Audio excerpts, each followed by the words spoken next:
Des lycées Paul Indjenje Ngonju et du lycée national Léomba vont donc accueillir dès mardi prochain les candidats au baccalauréat issus des familles déguerpies des quartiers Plaine-Oreti derrière l'Assemblée nationale. Et pour préparer leur arrivée dans ces structures, le ministre d'État, ministre de l'Éducation nationale, Camélia Toutoum-Leclerc, s'est personnellement rendu sur les lieux pour s'assurer de la qualité de leurs conditions d'accueil. Nathalie Oké, Gérard Midou. Face à la détresse des familles en attente d'être relogées des zones dites derrière l'Assemblée, Plaine-Oreti, Boulevard, des mesures particulières pour les candidats au baccalauréat session de 2025. La particularité du lycée d'État et du lycée Léomba, ça a été la visite des internats, parce que nous avons des élèves qui sont en classe de terminale qui habitaient la zone de Plaine-Oreti, donc qui sont un peu en difficulté. Donc le ministère de l'Éducation nationale, sachant que nous allons ouvrir les internats pilotes dès l'année prochaine, nous avons décidé d'anticiper cette ouverture-là à Léomba et au lycée d'État pour accueillir les enfants bacheliers uniquement qui habitent dans la zone de Plaine-Oreti. De retour des provinces du Moyen-Ogooué et de Langounié, la patronne de l'Éducation nationale a voulu s'assurer que les commodités au sein de ces internats étaient réunies. Nous avons déjà le matériel pour 3 internats pilotes de la province de l'Est-Huillère. Ce ne sont pas les enfants qui vont se présenter de manière volontaire. Nous allons regarder dans notre base de données. Donc ils ont tout le week-end pour travailler pour que dès mardi, on commence à accueillir les logés ici. Donc nous allons trouver des solutions pour également la partie restauration. Ils devraient aménager dans ces internats du lycée Mba et du lycée d'État dans quelques jours. Nous allons également mettre à leur disposition nos conseillers d'orientation psychologues pour accompagner ces enfants-là, pour qu'on s'assure qu'ils vont démarrer les examens du baccalauréat avec un mental fort et puis en étant apaisés de leur côté. Pour l'heure, la DGPE, le SOSUP, l'ICGEST et la DAP, les services stratégiques de ce département ministériel, ont été instruits de la réussite du processus afin d'assurer leur pleine participation au bac technique et général pour ces élèves sinistrés.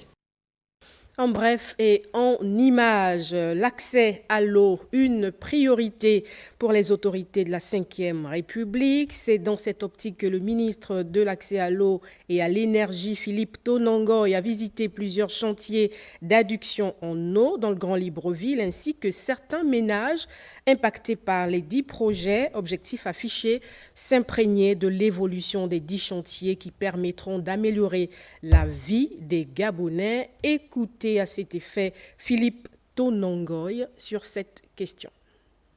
Nous avons une station de pompage qui est au PK5 et qui doit faire l'objet d'une inauguration sous peu par le chef de l'État, le président de la République, chef du gouvernement. Il était donc question que l'ensemble des parties prenantes puissent faire une petite visite, une visite de fond depuis les installations jusqu'à l'utilisation. Nous avons donc été à la station de pompage où on a vu les installations, flambant neuves.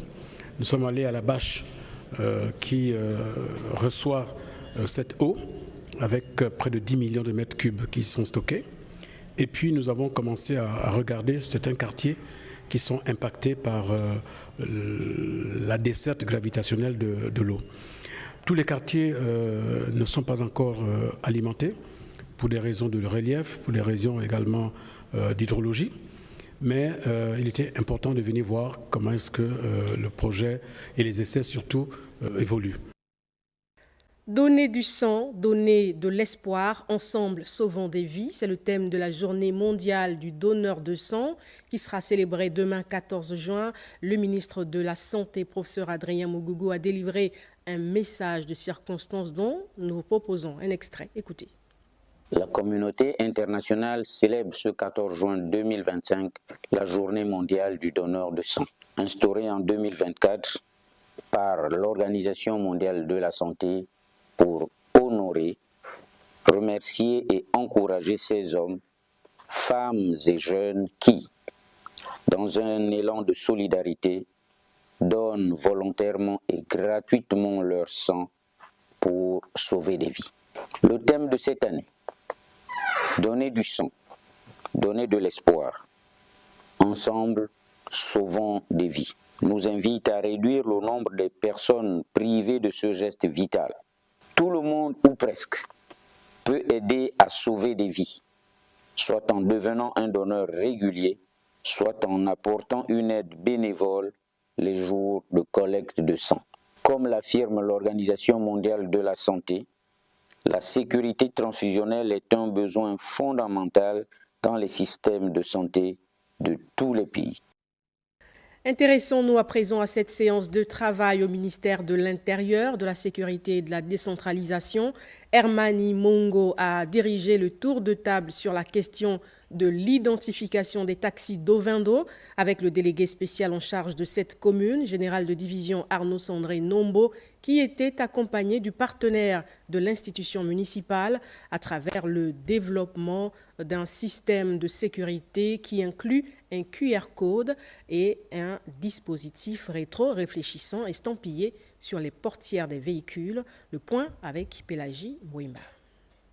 Au cabinet du ministre de l'Intérieur, c'est une solution innovante développée pour la mairie d'Ovendo qui a été présentée en présence des représentants des forces de police nationales. Cette plateforme de gestion par QR code est conçue pour renforcer l'identification et la sécurité des véhicules de transport urbain, transport de marchandises, transport suburbain et leurs conducteurs. Suite aux plus hautes instructions du président de la République, chef de l'État, qui fait un point d'honneur sur la digitalisation de l'administration gabonaise. PANET a fait un travail qui porte sur la digitalisation, notamment la mise en place d'une gestion par QR code. Après les échanges que nous avons eus, eh bien, le travail a été apprécié. Ce sont des échanges qui ont été très fructueux et nous avons bien pu noter ces quelques remarques que nous pensons pouvoir apporter des solutions. Cette initiative marque un passage concret de la parole à l'acte, en parfaite cohérence avec la politique de digitalisation des services publics, portée par le chef de l'État. Grâce à cette technologie, les agents municipaux peuvent accéder rapidement via des QR codes dynamiques et sécurisés à des informations fiables et vérifiables. Elle vise aussi à faciliter le travail de contrôle routier et lutter contre le racket. Conscient des enjeux, le ministre a instruit les parties prenantes de proposer, dans les meilleurs délais, une offre plus complète, pleinement sécurisée et mieux adaptée aux besoins des forces de police nationales. Le ministère de la fonction publique, le professeur Marcel Ibingaï Titsa a rencontré l'ensemble des DCRH des ministères afin de discuter de leur mode de fonctionnement dans leurs administrations respectives. L'objectif est de corriger les dysfonctionnements. On fait le point avec Lariska Lormamengi Osaga et Bertin Osaga. La fonction publique. Depuis sa prise de fonction à la tête du ministère de la fonction publique, c'est la première fois que le professeur Marcel Ibingaï Titsa rencontre l'ensemble des directeurs centraux des ressources humaines de toute l'administration. Une rencontre qui a permis de placer les jalons d'une collaboration qui se veut désormais plus fluide entre les DCRH et leurs tutelles. Je pense qu'ils ont pris conscience de la nécessité de travailler de commun accord avec la tutelle, qui est le ministère de la fonction publique, avant de prendre toute initiative. Plusieurs récriminations me sont parvenues à leur sujet et j'ai voulu échanger avec eux justement pour avoir leur version. Il est temps, avec l'exigence du chef de l'État de moderniser notre administration. Cette rencontre arrive à point nommé pour les DCRH qui ont vu là l'occasion d'apporter des éclaircissements sur les griefs. Le travail des ressources humaines que nous faisons n'est pas toujours facile. Lorsque la bonne information n'est pas véhiculée, il peut justement avoir des fois des a priori. Et aujourd'hui, nous avons été écoutés par notre ministre. Et nous sortons de là satisfaits. Elle nous a clairement donné une feuille de route. Elle souhaite que nous travaillions en symbiose, en harmonie, justement pour que la gestion des ressources humaines dans les différents sectoriels soit une réalité. Le ministre de la fonction publique, consciente du rôle central de ses collaborateurs dans la gestion de la cheville ouvrière de l'État, a voulu, par cette assise, mettre les uns et les autres face à leurs responsabilités, tout en prenant l'engagement d'être une tutelle plus à l'écoute pour la bonne marche de la dynamique. Le ministre de la Réforme et des Relations avec les institutions, François Ndongo-Obiang, était face aux députés de la transition hier.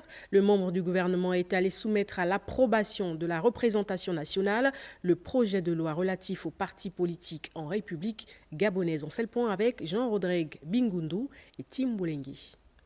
Coup de pied dans la fourmilière d'un paysage politique ne répondant plus aux normes et aux exigences de la Ve République, le projet de loi relatif aux partis politiques en République gabonaise, soumis à l'approbation des honorables députés, membres de la Commission des lois, des affaires administratives et des droits de l'homme par le ministre de la Réforme et des Relations avec les institutions, entendrait moderniser la vie politique nationale et répondre à la volonté du gouvernement de garantir un cadre institutionnel clair, démocratique et conforme aux aspirations du peuple gabonais.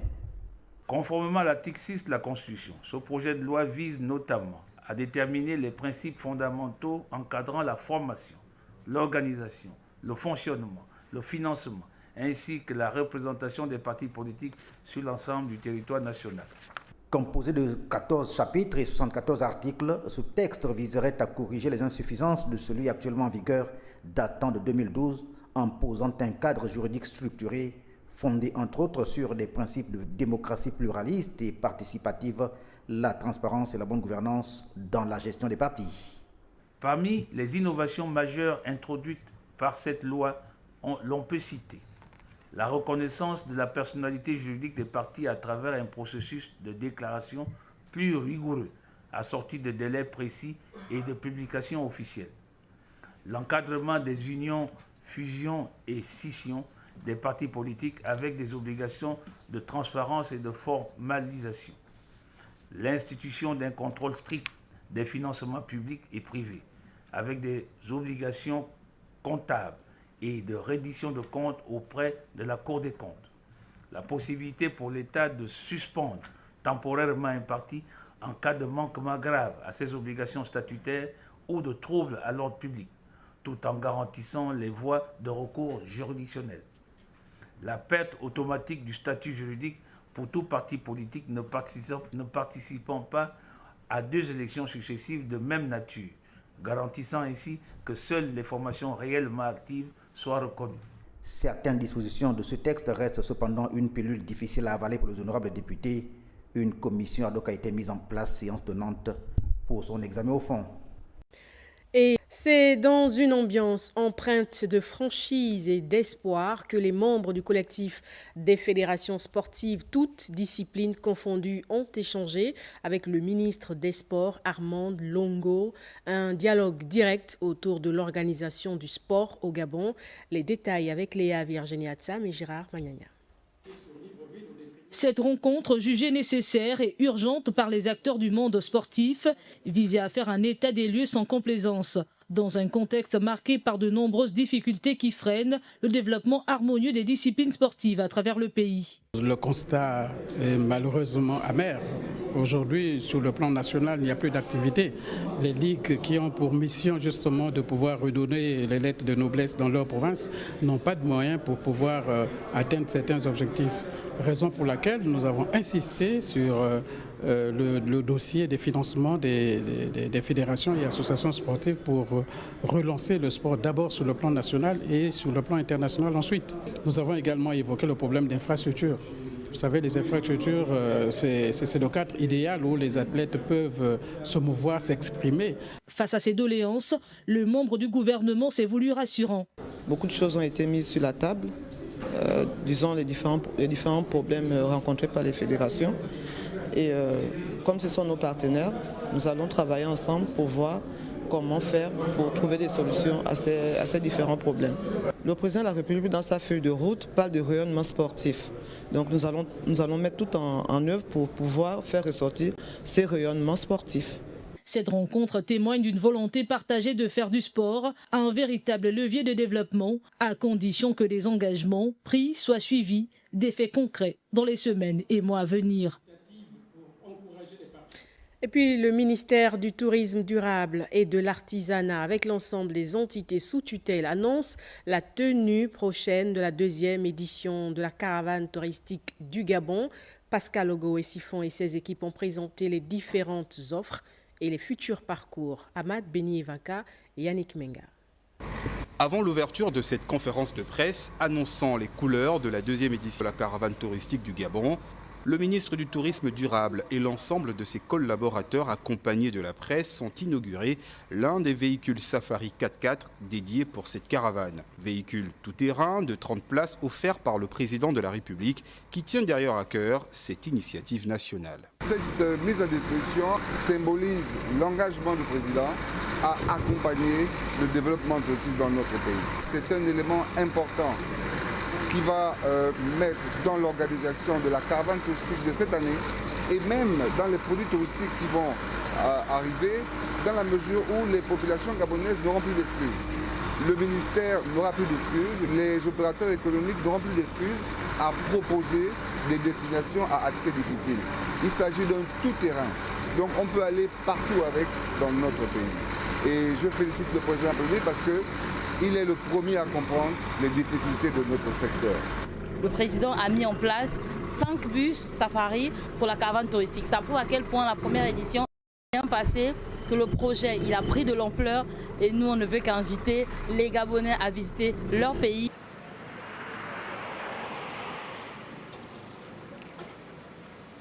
Arrivé à l'Arboretum Raponda Walker, cadre choisi pour échanger avec les journalistes sur le déroulement de cette caravane, meublée de plusieurs innovations et circuits supplémentaires. Cette année, nous avons mis un accent particulier sur un mouvement d'ensemble. Je prends un exemple tout simple. Dans la Nyanga, nous allons avoir un bus safari qui fera le samedi, le dimanche, pendant cette caravane, des allers-retours à Mayumba. Parce que dans la Nyanga, l'attraction maritime, c'est au niveau de Mayumba. Donc ceux qui sont à Tibanga pourront aller le matin à partir de 7h, arriver à 8h30 à Mayumba, passer la journée à la plage, de belles plages, et rentrer le soir avec les bus safari. Il faut proposer ça aux gens de Tibanga. Certains pourront nous dire, nous on veut aller le dimanche, le samedi, et rentrer le dimanche. Donc il faut pouvoir mettre ces bus safari à la disposition de ces populations. Et nous allons le faire un peu comme ça dans chaque capitale provinciale. En guise de réponse pour ce qui est de la sécurité, Pascal Ogué-Siphon, aux côtés du commandant-chef de la police nationale, annonce la mise en place d'une unité spéciale tourisme. Nous allons organiser un séminaire d'hospitalité avec la police touristique, la PAF, tout ce qui constitue l'accueil pour offrir aux touristes ce qu'on appelle l'hospitalité. Lorsqu'on aura intégré ce principe-là, on va rassurer davantage nos touristes, avec, à côté, une police.